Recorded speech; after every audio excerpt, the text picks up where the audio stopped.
There are people who move through life quietly carrying a feeling they can't quite name. It's not sadness exactly, not emptiness either. It's something softer but heavier, a silent distance between themselves and the world around them. They can be in a room full of laughter and still feel like they're watching life happen from behind glass.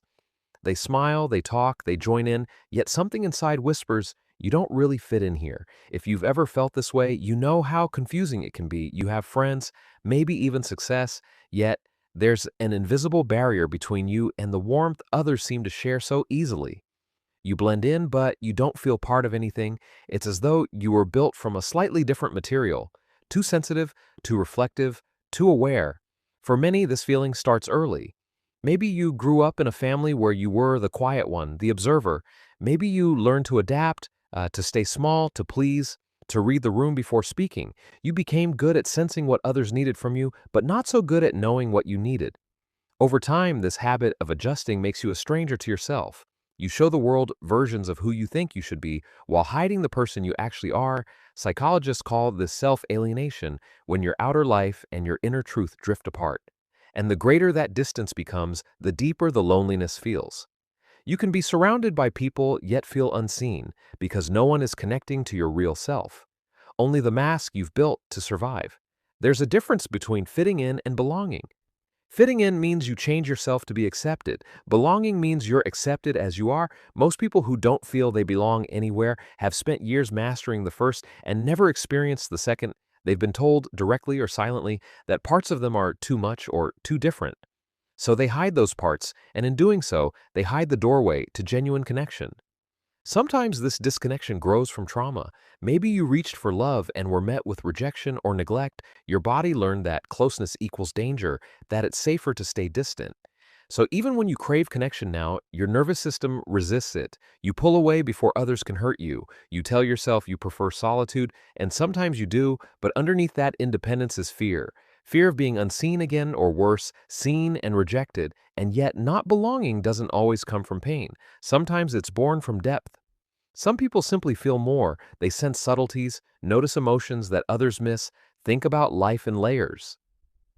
In a fast, noisy world, this depth can make you feel misplaced, like you were made for gentler conversations, slower days, quieter truths. You don't dislike people, you just long for meaning that rarely shows up in small talk. But here's the truth. Most, that never tell you, belonging isn't something you find. It's something you build inside yourself. You can't belong anywhere if you've abandoned yourself everywhere. The moment you begin accepting the sides of you you once hid, the sensitivity, the intensity, the vulnerability, you begin to create an inner home. Belonging starts when you stop performing, when you stop apologizing for how deeply you feel or how differently you see. The more you accept yourself, the more you attract people who mirror that acceptance. Because authenticity acts like a beacon, it draws in those who recognize it and gently repels those who don't. Still, rediscovering who you are isn't simple. When you've spent years blending in, solitude can feel terrifying, but solitude is not your enemy. It's where you start hearing your own voice again. Ask yourself, what makes me feel alive?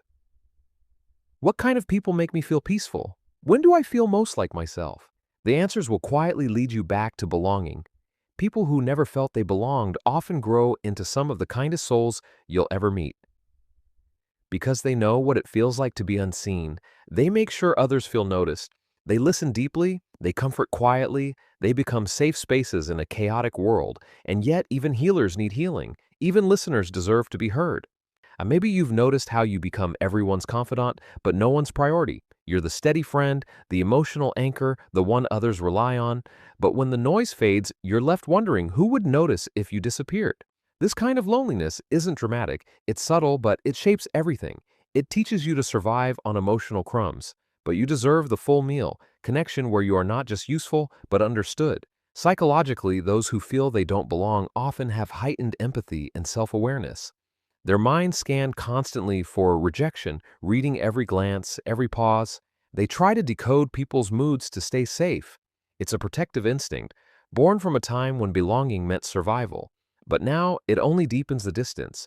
You don't need to analyze your way into connection. You need to be raw, real, and imperfectly human.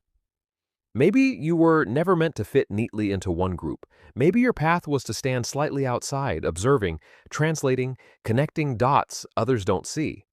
That's not isolation, that's perspective. The world needs people who see from the edges, the ones who understand silence, who question everything, who feel the heartbeat beneath the noise. One day, you'll meet people who speak your language, not your native tongue, but the language of depth, honesty, and calm understanding. You'll recognize them instantly.